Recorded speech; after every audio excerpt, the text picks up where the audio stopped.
இன்றைய தினம் நாடாளுமன்றத்தினுடைய மக்களவையின் அவைத்தலைவர் மீது எதிர்க்கட்சிகள் நம்பிக்கையில்லா தீர்மானத்தை கொண்டு வந்திருக்கின்றோம்.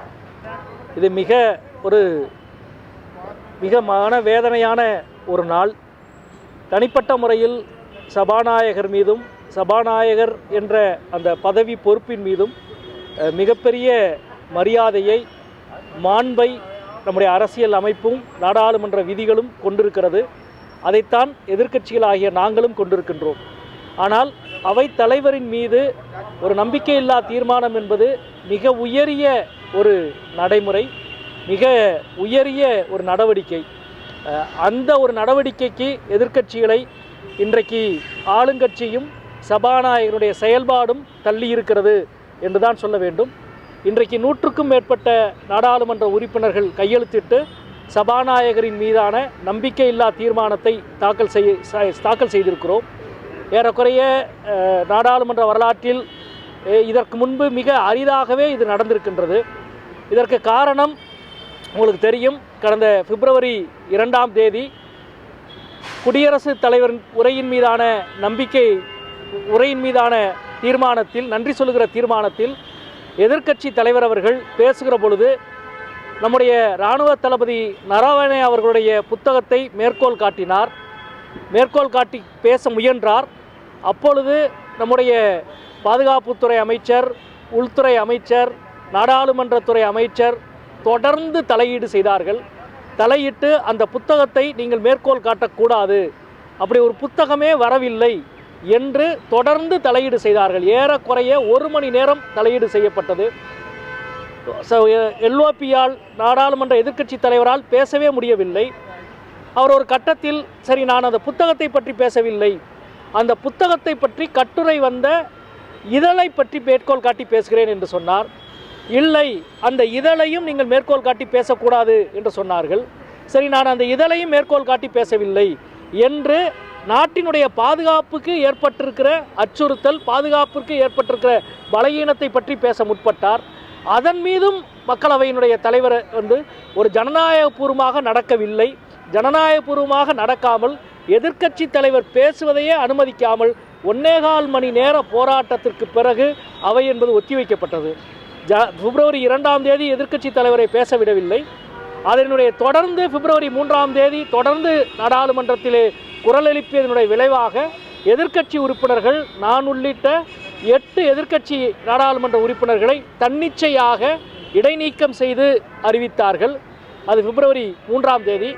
அதைத் தொடர்ந்து பிப்ரவரி 4ஆம் தேதி ஆளுகின்ற பாஜகவினுடைய நாடாளுமன்ற உறுப்பினர் ஒருவர் 2 முன்னாள் இந்திய பிரதமர்களை, அவருடைய தனிப்பட்ட வாழ்க்கையை பற்றி மிக மோசமாக பேசினார்.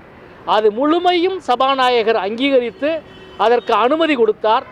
அவர் மீது உடனடியாக நடவடிக்கை எடுங்கள் என்று எதிர்க்கட்சியினுடைய தலைவர்கள் எல்லாம் சபாநாயகர் அறைக்கு போய் சொன்னால், அவர் நான் ஆளுங்கட்சியை கேட்டு, பிரதமரை கேட்டு சொல்கிறேன் என்று சொல்லிவிட்டு எந்த நடவடிக்கையும் பிப்ரவரி 4ஆம் தேதி எடுக்கவில்லை.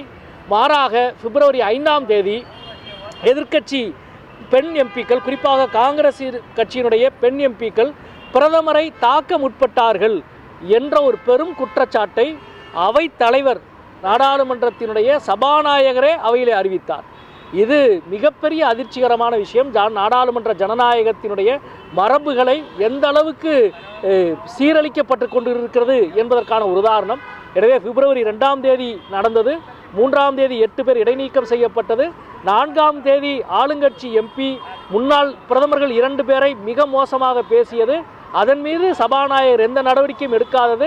5ஆம் தேதி காங்கிரஸ் பெண் எம்பிக்கள், எதிர்க்கட்சி பெண் எம்பிக்களின் மீது அபாண்டமான பழியை சுமற்றியது. இது அனைத்தும் சபாநாயகர் என்ற பொறுப்பு என்பது நம்முடைய விதிகள் என்ன சொல்கிறது என்றால், அவர் ஒரு நீதிபதியை போன்றவர். எந்த ஒரு தரப்புக்கும் சாயலாக அவர் எந்த கட்டத்திலும் நடவடிக்கை எடுக்கக்கூடாது என்று சொல்லுகிறது. எனவே தான் நீங்கள் ஒரு உறுப்பினர் தனது கட்சியிலிருந்து ராஜினாமா செய்தால் அவருடைய பதவி என்பது உடனடியாக பதவி இழக்கப்படும்.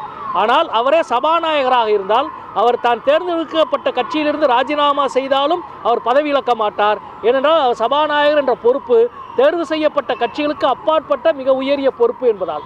ஆனால் மிக மோசமாக சபாநாயகருடைய நடவடிக்கையால் இந்த சூழல் என்பது ஏற்பட்டிருக்கிறது. ஏறக்குறைய பல பத்தாண்டுகளுக்கு பிறகு நம்பிக்கையில்லா தீர்மானம் என்பது இன்றைக்கு தாக்கல் செய்யப்பட்டிருக்கிறது. இந்த தீர்மானம் தாக்கல் செய்யப்பட்டிருப்பதே சபாநாயகர் என்ற அந்த இருக்கைக்கு மிகப்பெரிய ஒரு அவமானத்தை இழைக்கிற ஒரு விஷயம். நாடாளுமன்ற ஜனநாயகத்தை பெரும் கேள்விக்குறியாக்குற ஆளுங்கட்சிக்கு எதிரான ஜனநாயகத்தின் மிக முக்கியமான ஒரு போராட்டமாக இந்த தீர்மானம் என்பது 100க்கும் மேற்பட்ட எம்பிக்களால் கையெழுத்திடப்பட்டு இன்றைக்கு தாக்கல் செய்யப்பட்டிருக்கிறது. நண்பர்களே, இந்த நம்பிக்கையில்லா தீர்மானம் ஏற்றுக்கொள்ளப்பட்டு விவாதத்திற்கு வருவதற்கு வாய்ப்பு இருக்கு. உறுதியாக இந்த நம்பிக்கையில்லா தீர்மானம் என்பது 2 உறுப்பினர்கள் கொடுத்தாலே போதும். ஆனால் 100க்கும் மேற்பட்ட உறுப்பினர்கள் கையெழுத்திட்டு இந்த நம்பிக்கையில்லா தீர்மானத்தை இன்றைக்கு தாக்கல் செய்திருக்கிறோம். அதாவது அடிப்படை அறம் என்றால் உங்கள் மீது நம்பிக்கை இல்லை என்று சொன்ன அந்த கணமே நாடாளுமன்றத்தின் அவைத்தலைவரின் தார்மீக உரிமை என்பது கேள்விக்குள்ளாக்கப்பட்டு விட்டது. எனவே விதிகளின்படி 10 நாளுக்கு முன்னால் கொடுக்கணும். எனவே இப்போ கொடுத்துருக்கிறோம். 14 நாட்களுக்கு பிறகு அது விவாதத்துக்கு எடுத்துக்கொள்ளப்படும். அப்படி விவாதத்துக்கு எடுத்துக்கொள்ளுகிற பொழுது விவாதத்தினுடைய அமர்வில் சபாநாயகர் இருக்கையில் இந்த சபாநாயகர் இருக்க முடியாது. விதிகளின்படி துணை சபாநாயகர் நடத்த வேண்டும். ஆனால் கடந்த 7 ஆண்டுகளாக துணை சபாநாயகரே தேர்வு செய்யாமல் பாஜக என்பது நாடாளுமன்றத்தை நடத்தி கொண்டிருக்கிறது. எனவே இப்பொழுது அவைத்தலைவர் இருக்கையை பங்கிட்டு இருக்கையில் அமர்ந்து அவையை நடத்தி கொண்டிருக்கிற யாரோ ஒருவர் இந்த அவையை நடத்தப் போகிறார். அதன் மீது விவாதம் நடக்கப் போகிறது.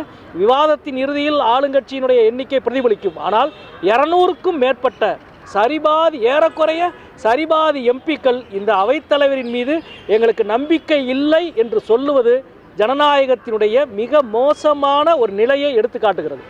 அதாவது நம்முடைய மரபு என்ன சொல்கிறது என்றால், சபாநாயகருடைய ஒரு கண்ணுக்கு ஜனநாயக நடைமுறையும் இன்னொரு கண்ணுக்கு நாடாளுமன்றத்தின் மரபும் தான் தெரிய வேண்டும் என்று சொல்லுகிறது. ஆனால் நம்முடைய மரியாதைக்குரிய சபாநாயகர் ஓம் பிர்லாவினுடைய ஒரு கண்ணுக்கு பிரதமர் நரேந்திர மோடி அவர்களும் இன்னொரு கண்ணுக்கு ஜெகதீப் தன்கர் அவர்களும் தான் தெரிகிறார்கள். அவருக்கு நேர்ந்தது தனக்கு நேர்ந்து விடுமோ என்ற அச்சத்தில் அவர் செயல்படுகிறாரா என்ற கேள்வி எழுகிறது. நண்பர்களே, ஏற்கனவே பல தீர்மானங்கள் இதனால தோல்வி விட்டுருக்கு. இந்த இதுலேயும் மெஜாரிட்டி அவங்ககிட்ட தான் இருக்கு. அந்த நிலையில் கண்டிப்பாக அவங்களுக்கு சாதகமாக தானே போகிறது இல்லை. அதாவது அவர்களுக்கு சாதகமாக போவது என்பது எண்ணிக்கையின் அடிப்படையிலானது. ஆனால் உண்மை என்று ஒன்று இருக்கிறது. நாட்டு மக்களுக்கு முன்னால் குடியரசுத் தலைவர் உரைக்கே பிரதமர் ஏன் நன்றி சொல்லவில்லை என்ற கேள்வி 70 ஆண்டு காலம் இல்லாத ஒரு நடைமுறை. ஏனென்றால் இந்த கேள்விக்கு முன்னால் வெறும் எதிர்க்கட்சி இல்லை. இப்போ பிரச்சனை அவர்கள் கண்ணுக்கு எதிர்க்கட்சி இல்லை, உண்மை தெரிகிறது.